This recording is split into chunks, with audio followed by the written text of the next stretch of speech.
Welcome to Latinos En Michigan TV. I'm your host, Liliana Ospina Herstedt, and today we have a very special guest. She's the first Latina to be published by HarperCollins Leadership with the release of her book, The Virtuous Circle. Welcome, Gaby Natale. For me, it's an honor to be speaking with you.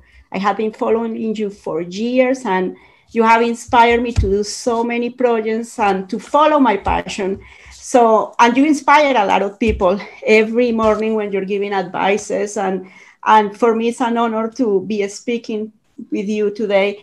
So tell me more about that book. Tell me how was the process of creating that book based on all the interviews you have done for years with very, very remarkable people. Hola, Liliana. Hola, everybody. Latinos in Michigan. How are you doing? I'm very happy to be here with you today. And I know, Liliana, you tune into my lives. You follow me on social media. So it's wonderful to have this opportunity to talk, to discuss, to connect. And yes, today I'm super happy because we are presenting the Virtuous Circle. The Virtuous Circle, I'm very proud to be the first Latina published by HarperCollins Leadership. And I am convinced that we as leaders, we come in all shapes, in all sizes, in all genders, in all ages, in all accents, all different kinds of stories. You know, our life story is not an apology. We have to share our voices, share who we are. And the idea for this book, you were asking me, the idea for this book came because I have been interviewing super achievers, successful underdogs, trailblazers from all walks of life. People if it's music, it's the people who win the Grammy or the Billboard. If it's sports, they are the champions. If they are authors, they are best-selling authors.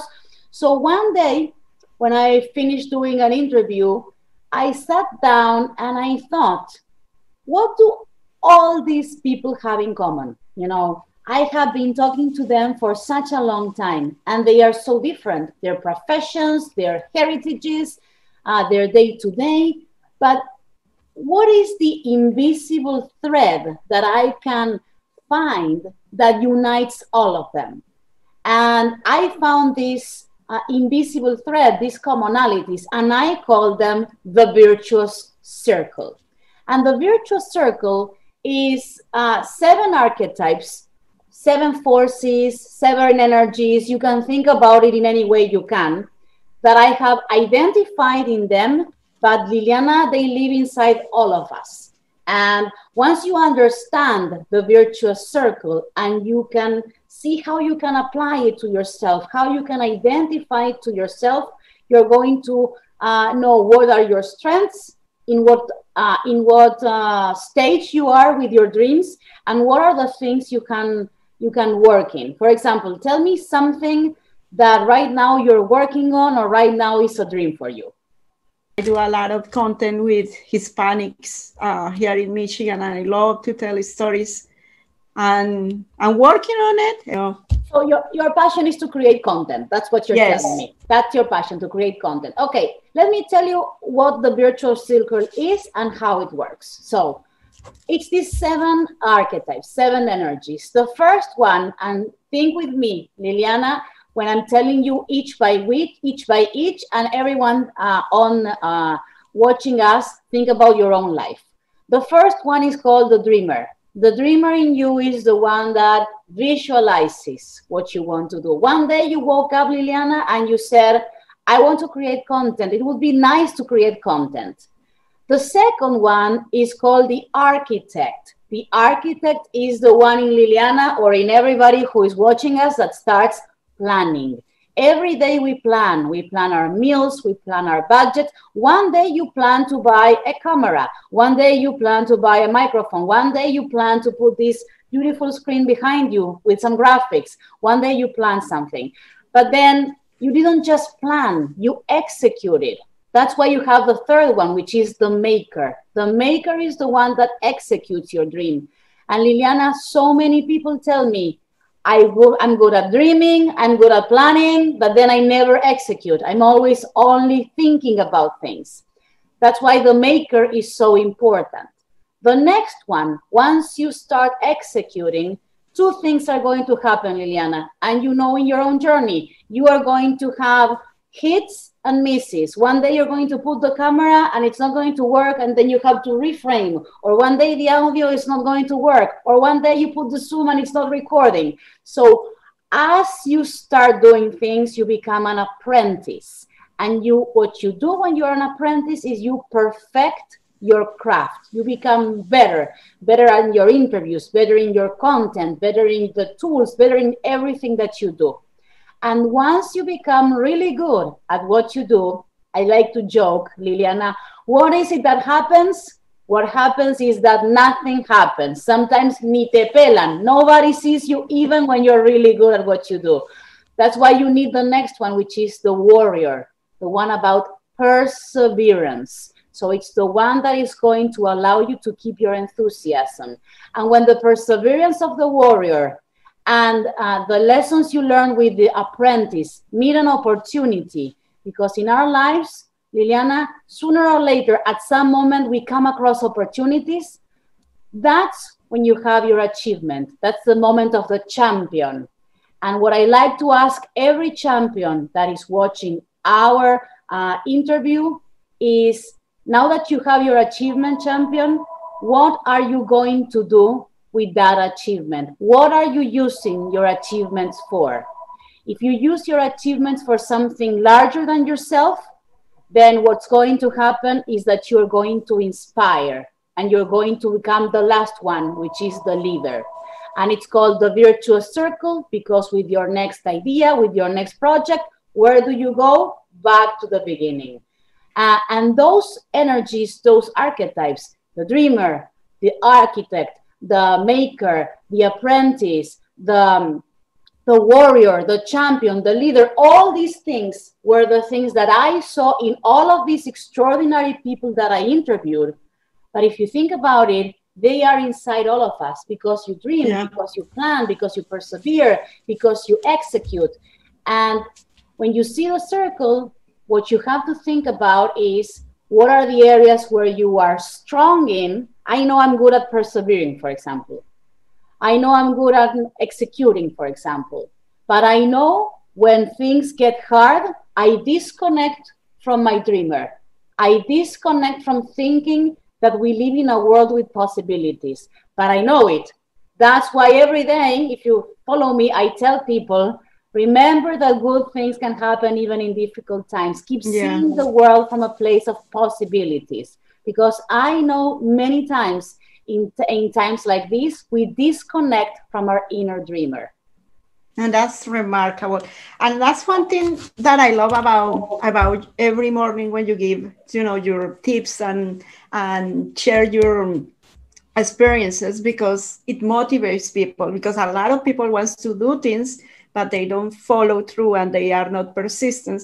And actually, a few weeks ago, I interviewed a judge. She's the first Latina judge in a place called Holland, in a county called Ottawa.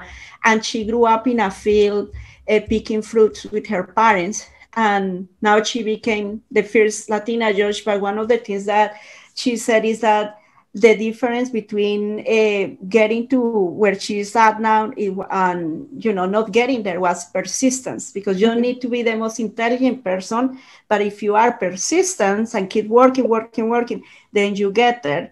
And I have met a lot of intelligent people, but they don't follow through. They don't have that persistence, and they can't keep dreaming, I'm gonna do this, I'm gonna do that. But at the end of the day, they don't do anything, because it requires that step by step, like you said, the maker, the achiever, then it's amazing. And and like you said, it's in all of us, but not many of us do or follow through in that.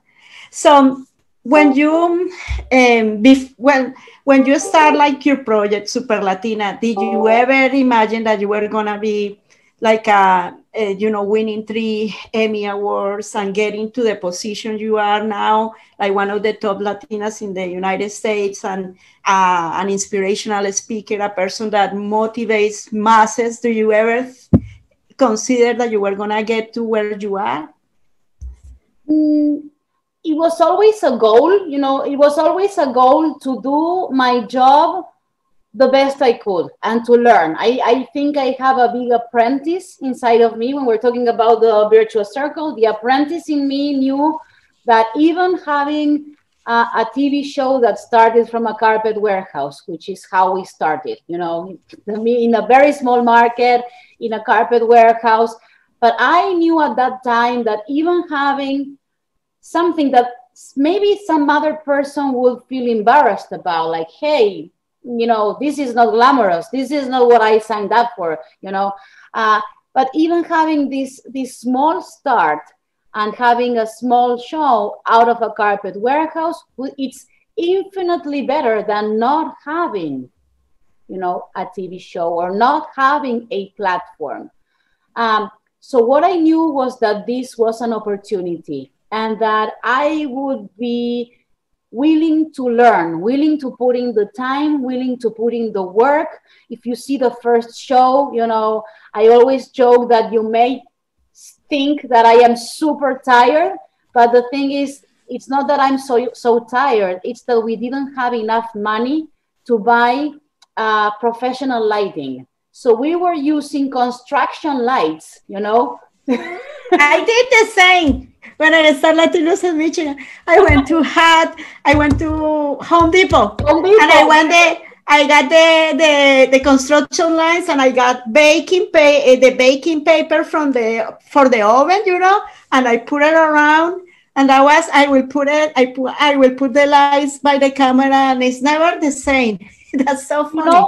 You know how what I call that? I call that seeing the world from a place of possibilities. Because there's so many people, Lily, that maybe they would think that they cannot start or they don't have what they need or that this possibility is not within their reach because the conditions are not optimal, you know. But when you see the world from a place of possibilities, the construction light can be a television light. The basement can be a TV studio. The carpet warehouse can be a TV studio. You find a way. You find a way and then you build from there. But you find a way to start. So if you ask me, I had no idea that this path that I started in the year 2007 would lead me to win 3 national Emmys, beating CNN and Univision and companies that are so big. But what I did know was that I had in myself the willingness to express my ideas, to have creative freedom, that when I tuned in the television in the year 2007, all I saw were stereotypical representation of women and of Latinas. We were either the sexy bimbos, or we were somebody who was reading the news and could not smile. And yeah.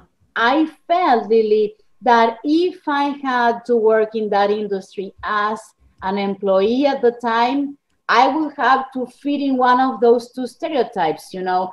And in doing so, I would have to erase the parts of my personality that I like the most. And if I did that, I would have been extremely unhappy. How do you fight that stereotypical image that Americans or the general market have of us? In my case, my own personal way of fighting, a couple of things. One was creating my own opportunities. When I didn't see the content that I wanted to see in media, I started creating content. You know, I started creating the things and the stories and the shows and the videos that will portray Latinas with the dignity, you know, and the multi-dimensionality that I wanted to see in media. So I started creating that content and those opportunities. The same thing happened to me with my hairline. When I started doing the tour for my book, I was looking for products that I couldn't find. And then I said, here's a space, you know, I can create a hairline that can allow you to be camera ready in 5 minutes or less. And that's how Welcome All Beauty was born. The same thing with the content for media. I couldn't see the content, or sometimes I cannot see the products.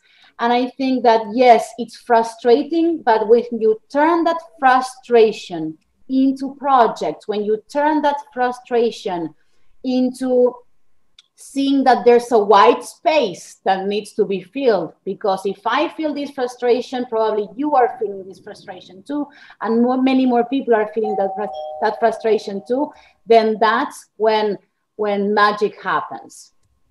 That's very interesting. And the obstacles, how do you pass that, the obstacles?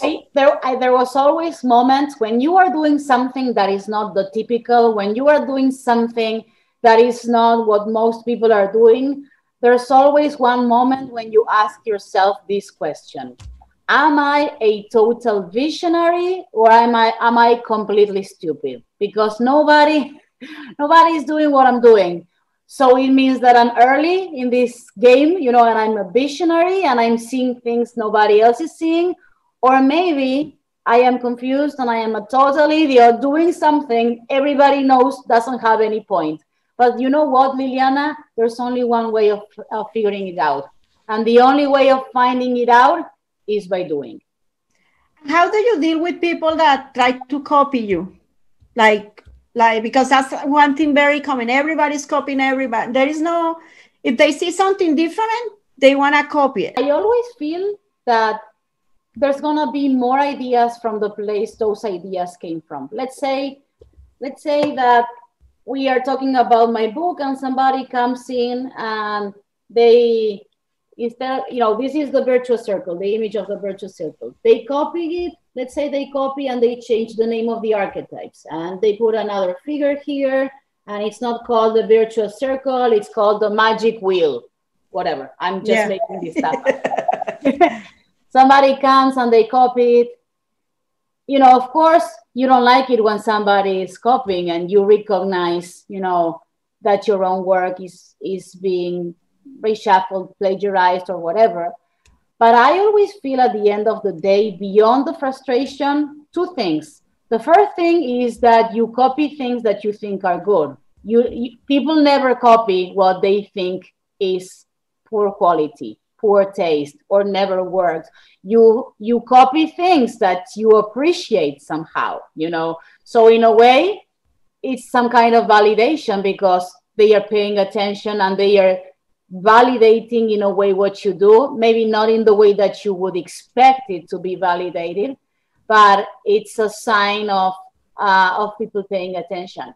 And then the second thing is that I always feel that the ideas, the place where these ideas came from, there's more that is going to come. You know, if somebody copies my hairline, if somebody copies my book, if somebody copies my delivery, if somebody copies whatever I'm doing right now, there's going to be more ideas.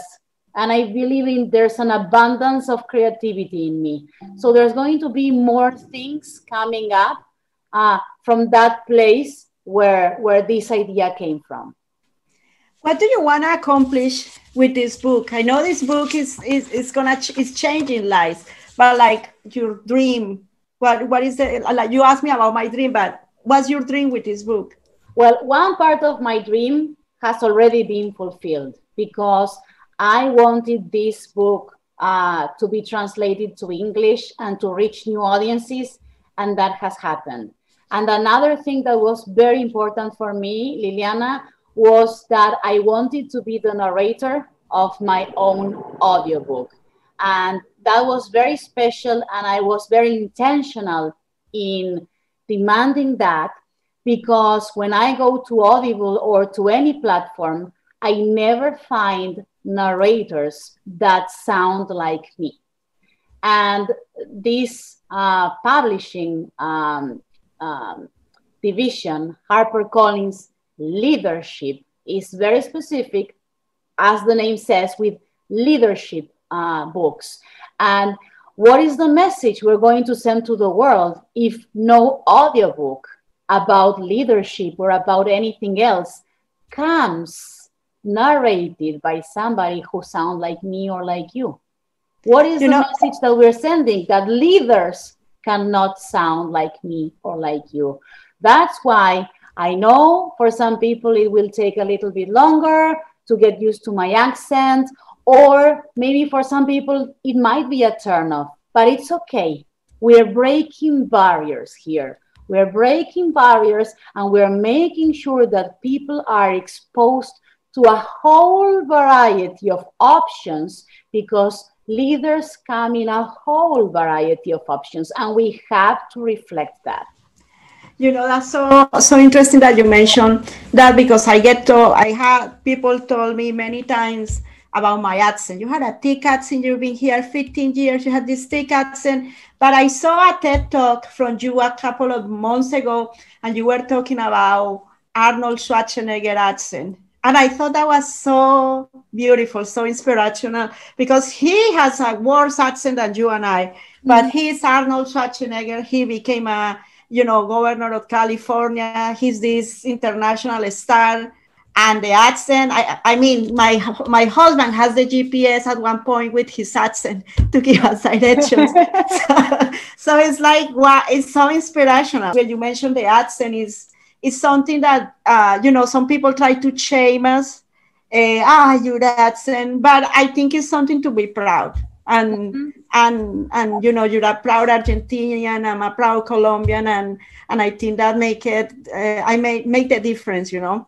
And Liliana, one of the first things that I said in that TED Talk, which is Pioneer, How to Be What You Can't See, is that people mistakenly assume that I am uneducated only because English happens to be my second language, and that accentism, the perception that certain accents are superior to others, is very real in today's world. And I remember I said that because I know some people, they have this bias, and that I'm going to go to that stage and they're going to think, is this person really qualified? And I know some people in the back of their minds are going to be thinking that. Is she qualified to be here? Why is she here? And that's why I say it out and loud, because I'm proud of my accent and because I want people to be self-aware of their own bias. And when I went outside that stage, something happened that I will never forget it. I remember this was in a university, in Mountain View College. And I remember we finished doing the TED Talk. And then when you go outside, people come and greet you. And there was this little girl, it was a student, she was in her probably early 20s.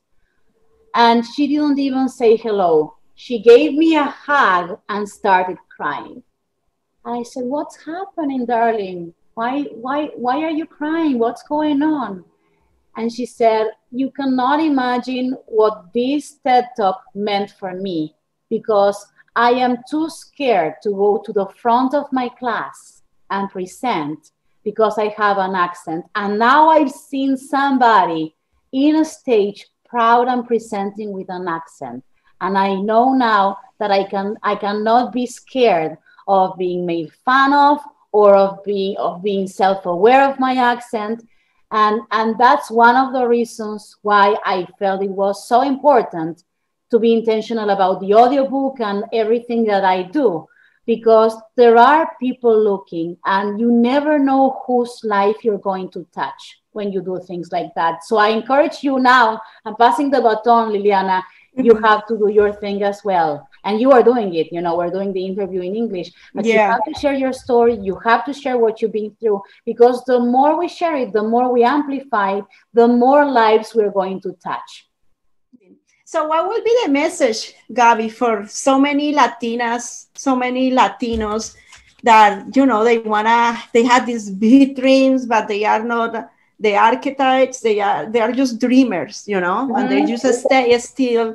And I see you, and it's just so inspiring. And I see the EMMYs there and your positivity, and I just admire it.